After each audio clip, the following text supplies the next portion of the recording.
Which country had the best firearm of World War II? We're going to attempt to answer that question in this video. Today we're going to be doing a tier list ranking of every standard service rifle from the Second World War, with D being the worst and S being the absolute best. I think you guys will be surprised by how I rank some of these military surplus firearms. Before we get into it, don't forget to hit that thumbs up if you like seeing this military firearm content here on YouTube. Subscribe to the channel so you don't miss any of my future videos, and let me know down in the comments what you think the best gun of World War II was. This tier list will be focused on standard service rifles. I will not be including second line or rear line rifles, or the plethora of carbines that were used by basically every country in the Second World War. The rifle we're starting with is a holdover from the First World War. This is a Steyr Mannlicher M95. These rifles have a straight pull bolt action and are fed using a 5-round M-block clip that fits completely down into the action of the rifle. Leading up to World War II, the majority of these rifles from the First World War underwent a series of updates to modernize them, the most important of which was updating these rifles to a modern pointed Spitzer cartridge. Now, although we are not discussing carbines in this video, we cannot talk about the World War II M95 without mentioning the carbine variants. So most M95s were updated to that pointed Spitzer cartridge, but huge quantities of these full-length long rifles also underwent an update to change them over to a much shorter and more handy carbine length. The M95 was the standard service arm of Austria, but since Austria was under direct German control in the Second World War, the majority of use these rifles saw was actually with Bulgaria. Bulgaria fielded full-length long rifles like this one, as well as various carbines like this one. These are an old technology rifle. At the time World War II took place, they were all already over 20 years old, and they were developed nearly 20 years before that. So these firearms suffer compared to a lot of the others that we'll talk about on today's list. The rear sight is a V-notch ladder style sight, and the front sight is a very coarse inverted V. That results in these rifles having a pretty substandard sight picture, although the original Mannlicher straight pull style action is considered very smooth and quite good. The update to the 8x56R cartridge that these rifles used in the Second World War caused these rifles to have far rougher actions than they did in the First World War. It also didn't help that the ammo these rifles used was a logistical problem for the Axis. The standard rifle round of Germany was 8mm Mauser, a round that these rifles are not compatible with, and so for those reasons, our Mannlicher M95 long rifle is getting a ranking of D on our tier list. Certainly not the rifle you want in your hands in the Second World War. These carbine variants suffered the same issues, but they are so much more handy and lightweight that I would consider them a C-tier rifle. Still not ideal, but certainly preferable to the long rifle. Now for a couple French firearms. In World War II, France actually had one of the most modern service firearms of any country. That was the bolt-action MAS 36. These rifles were a bit heavy, but they have a fantastically smooth and simple bolt action. They load using an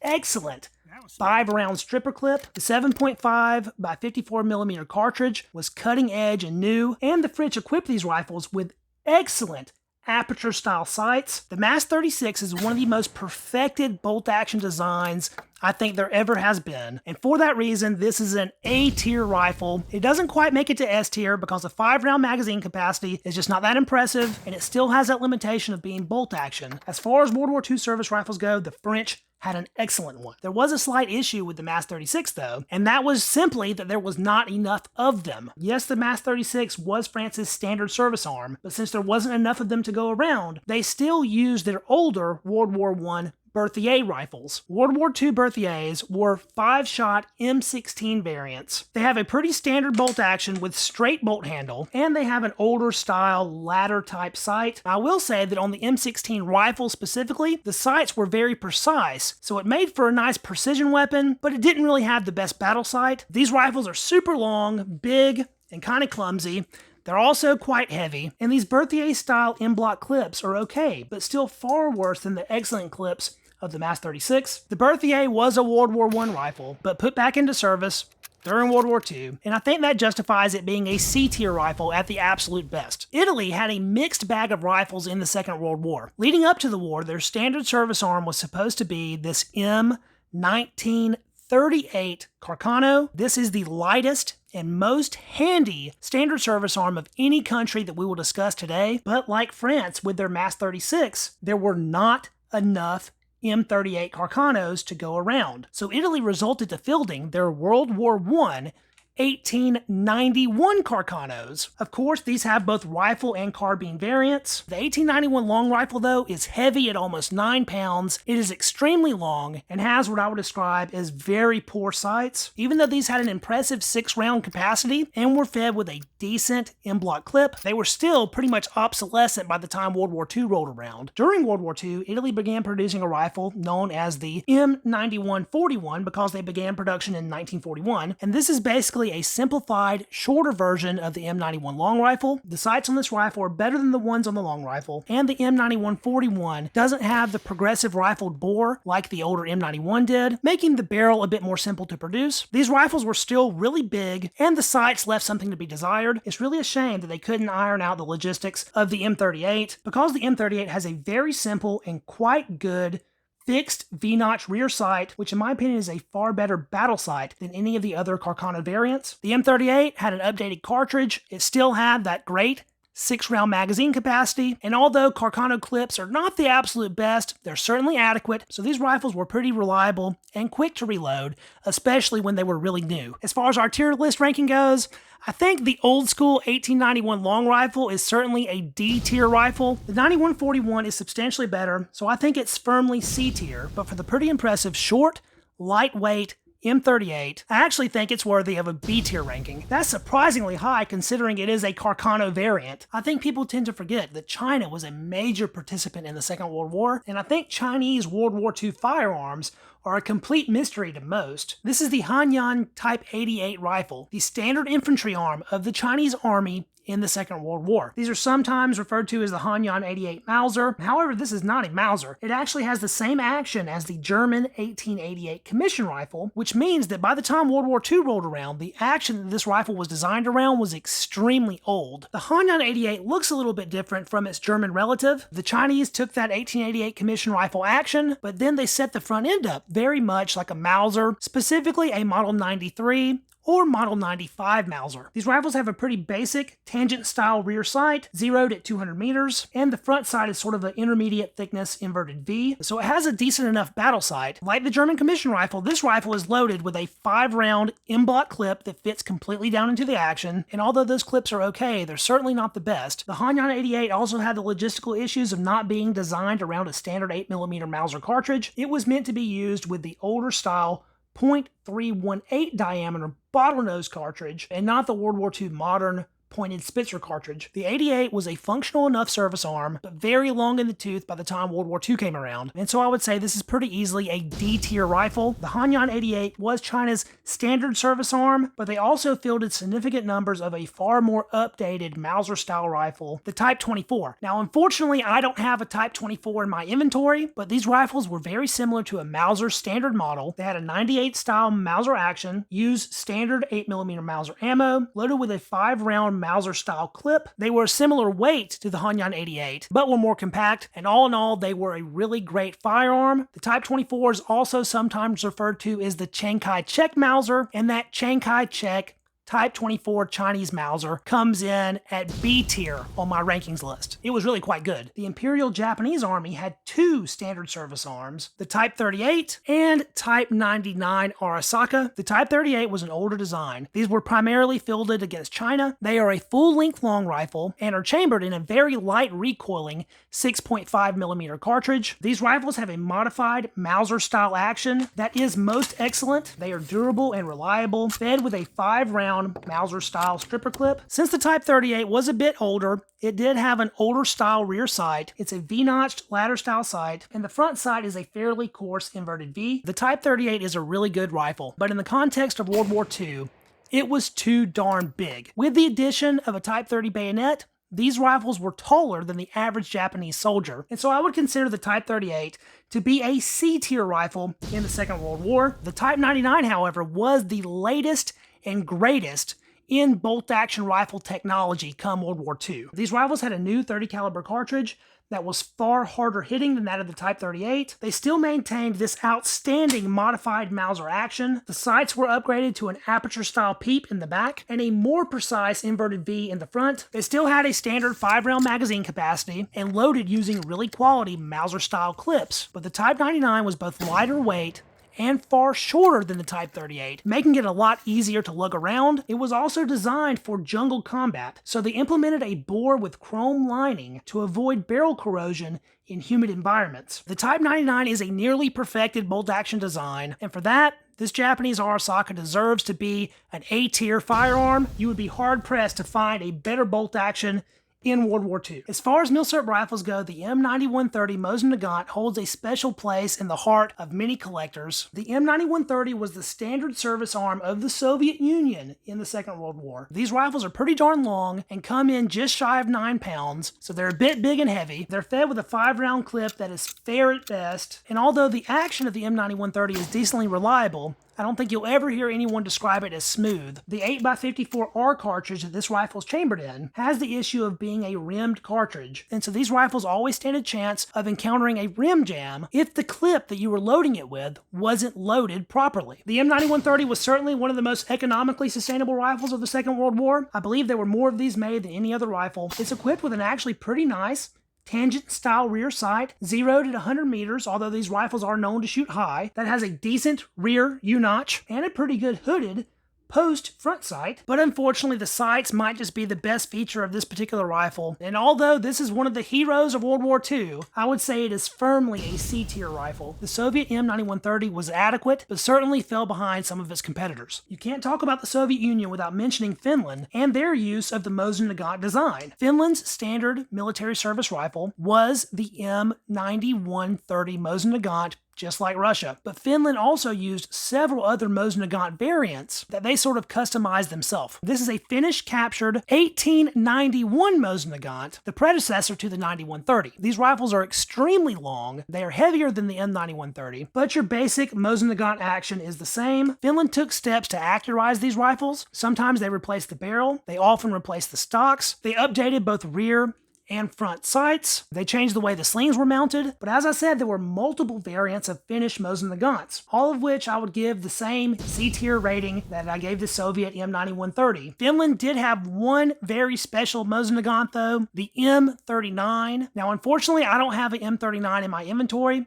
I sure wish I did, but the Finn M39 is essentially the perfected version of the Mosin Nagant. It doesn't get any better when it comes to Mosins. They were heavy, but they were tuned for extreme accuracy. The M39 is the only Mosin variant that I would consider B tier for the Second World War. If you're a fan of the channel, you know I love my British Lee Enfield rifles. This is the World War I #1 Mark III Lee Enfield. These rifles were used by the British Empire, England itself in the early parts of World War II, but continued being used by British colonies and Commonwealth countries all the way through the end of the war. Both Australia and India used the #1 Enfield for the duration of World War II. These rifles are pretty heavy, just shy of 9 pounds. They are chambered in the rimmed 303 British cartridge and were loaded with these 5-round stripper clips. Despite the rimmed cartridge, they actually work pretty good. The #1 Enfield had one feature that really set it apart from most of the other bolt-action rifles of the Second World War though, and that was this removable 10-round magazine. As we've gone over so far, the average round count of most of these rifles has been 5 or 6 rounds. You get a whopping 10 rounds in your magazine with the #1 Enfield. That higher magazine capacity combined with the very smooth and fast action of these rifles make for a really impressive bolt action system. The rear sight though was still a tangent style sight, which is certainly not the best. Now as far as tangent style sights go, the sight of the #1 Enfield is not bad. It has a decent U-notch in the back, it has a lot of adjustment, and the front sight blade is well protected and decently precise. I love the #1. It's one of my all-time favorite rifles, and its iconic look with the wood running all the way to the nose cap of the front just really does it for me. But if we're giving this rifle a ranking for World War II, I can't see it coming in any higher than B tier, so that's where we'll put it. It's not as bad as a C, but certainly doesn't make it to A. But the British Empire had another contender, and that is the #4 Mark I Lee Enfield, and this rifle fixes a lot of the problems of the #1 Enfield. It is still a heavy rifle, but a lot of that weight is coming from a thicker barrel, which was supposed to improve shooting performance. We still have that outstanding 10-round magazine capacity. It still uses the same 303 ammo on the same stripper clip, but we got a big upgrade for our sights. For one thing, the sight radius is a lot longer than it was on the #1. They pushed the rear sight all the way back to the back of the bolt here, and they've given us an excellent aperture style sight. This rifle has a nearly ideal battle sight. The action is super fast and smooth. It is reliable, accurate, and so the number 4 beats out the number 1 Enfield, coming in at A tier on my rankings. If the number 4 shaved off some weight, it could possibly be an S tier bolt action, but as is, I think A tier is deserved. This very well could be the Mauser perfected. We are of course talking about the Kar 98K of Germany, probably the most iconic Mauser rifle, and maybe even bolt action rifle period. Kar 98 is a pretty short, intermediate length. Although it's not lightweight, it is lighter weight than your average World War II bolt action, coming in just over 8 pounds. It's chambered in the super hard-hitting 8mm Mauser cartridge, 98 style Mauser action, but with a turned bolt knob giving you more leverage when opening and closing. These have a 5-round internal box magazine, and this rifle is reloaded with a 5-round Mauser style stripper clip, which works very well. These rifles underwent a lot of changes from the beginning of the war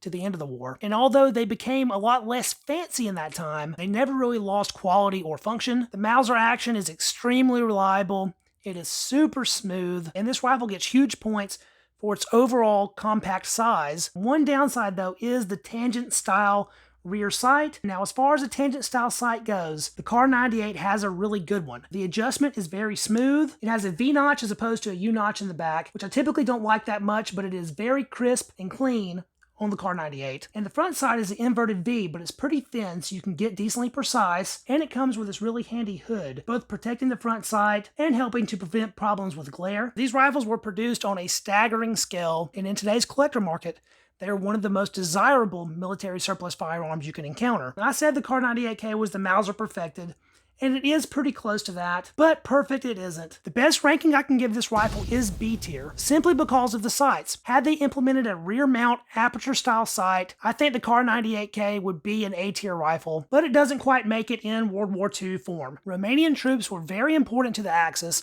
especially on the Eastern Front, and the standard service arm of the Romanian army was the VZ-24 Mauser. Like the Kar 98K, the VZ-24 is a 98 style action Mauser. It uses standard 8mm Mauser ammo and clips, but it does come in about a pound heavier than the Kar 98. Although they are similar, the sights are also inferior to their German counterpart in my opinion. I think the V-notch on this tangent style rear sight is too small, and the inverted V of the front sight is a little bit too coarse in my opinion. It also has this straight bolt handle that would give you less leverage than what you would get with the turned down bolt of the Kar 98K. So the VZ-24 is very similar to the Kar 98K, but is certainly worse in several ways. And so that would lead you to think, if I said the Kar 98K was a B tier rifle, that this rifle would be a C tier rifle. Despite not being quite as good as the Kar 98K, I still cannot bring myself to put this rifle in C tier. Overall, this is still a B tier rifle. Maybe the Kar 98 is towards the top of B tier, and this is towards the bottom of B tier, but B tier it remains. And the last country we'll be talking about today is the United States of America. Now, of course, we all know that the U.S. standard service arm in World War II was the M1 Garand, but in the very early parts of the Pacific conflict, the United States Marines standard service arm was the 1903 Springfield, the 1903 A3 specifically. This rifle is not lightweight for any means, just shy of 9 pounds. The 1903 Springfield is a Mauser action, an American Mauser, but Mauser all the same. These have a 5-round internal box magazine and are chambered in .30-06. They were to be reloaded with a 5-round stripper clip. Unfortunately, these stripper clips that the US use are some of the worst of the war in my opinion. If we were to directly compare these American stripper clips to others from around the world, I would say they are substandard at best and do negatively affect the performance of this rifle overall. This entire video, I've been talking about how I prefer aperture sights to tangent sights, and the 1903 A3 does have aperture sights, but unfortunately it's one of the worst implementation of aperture sights I've ever seen. For one thing, the rear sight here is far too complex and fiddly, and it can even be a little bit hard to acquire. And this front sight is really unfortunate. For one thing, it is ridiculously tall, and it is super thin. The combination of front sight and rear sight on the 1903 A3 makes sight acquisition very difficult, especially in heavy sunlight. That front sight blade can be nearly impossible to see if the sun is shining directly on it. Now, one thing I will say is that extremely thin front sight blade allows for very precise targeting, leading to really good accuracy. So as a designated marksman's rifle, the 1903 A3 may be okay, but as a standard service rifle, It just doesn't have the battle sight to fill that role, in my opinion. I also want to mention this rifle was equipped with a very fiddly magazine cutoff. That is a very antiquated feature and completely useless on a World War II battlefield. I don't know why they kept it in the design. I love the 1903 Springfield. They have great history and they're a really cool rifle, but I know this is going to make somebody mad. I cannot justify putting the 1903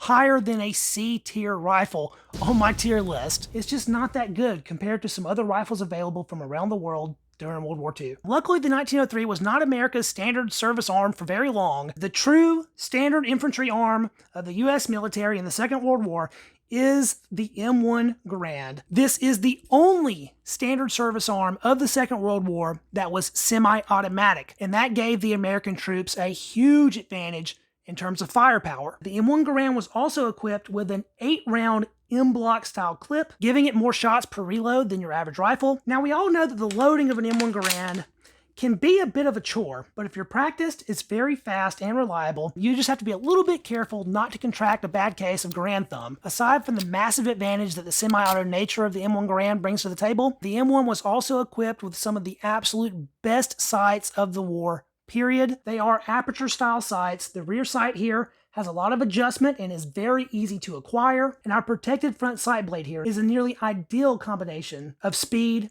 and precision. If any rifle on today's list deserves S tier, the M1 Garand is it.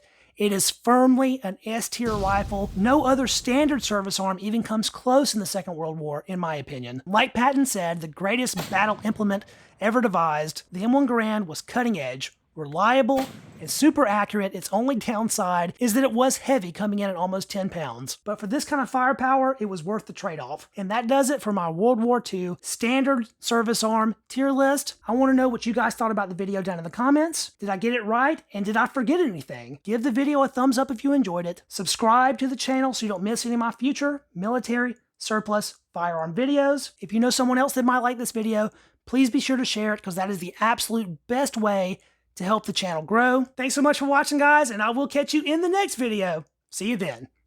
Peace.